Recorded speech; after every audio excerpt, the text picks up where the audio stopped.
eSIM device validation tool integrated with the core connectivity management platform, Connectivity Pro, provides technical testing to ensure your device can operate in an eSIM environment. From Connectivity Pro, click on Start New Validation. This will open up a new window, and from here you can enter the device details. Click Continue to start the validation.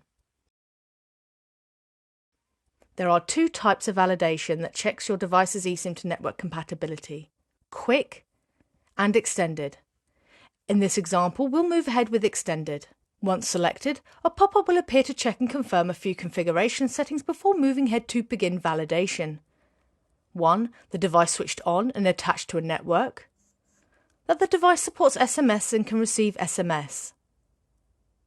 The data roaming feature is turned on and you can browse the internet. And finally, please ensure that the APN data.apn.name is correctly configured on the device. Now begin validation.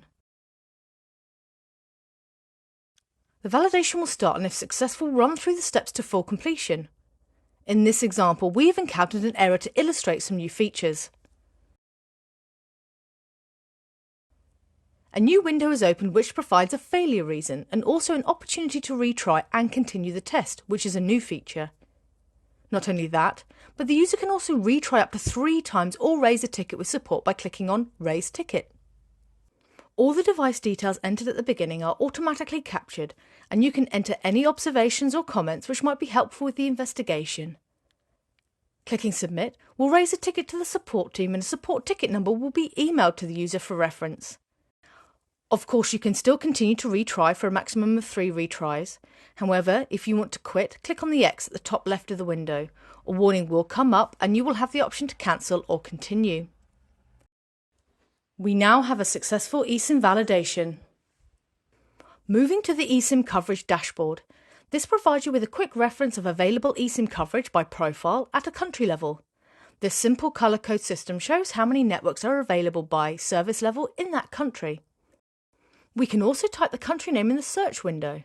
For example, with the United Kingdom, you will now notice new icons, including the transmission icon, which hovered over will display the roaming restriction or regulation details. Let's try a few examples.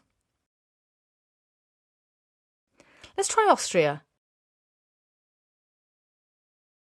Under the LTEM, you will notice an asterisk.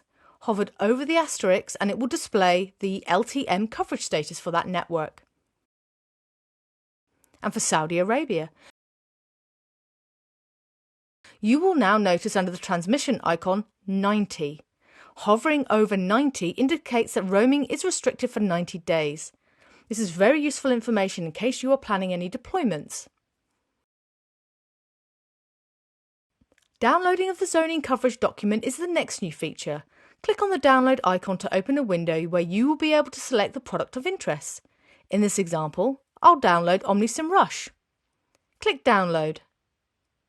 This Excel document gives you the ability to filter by country of interest and other criteria.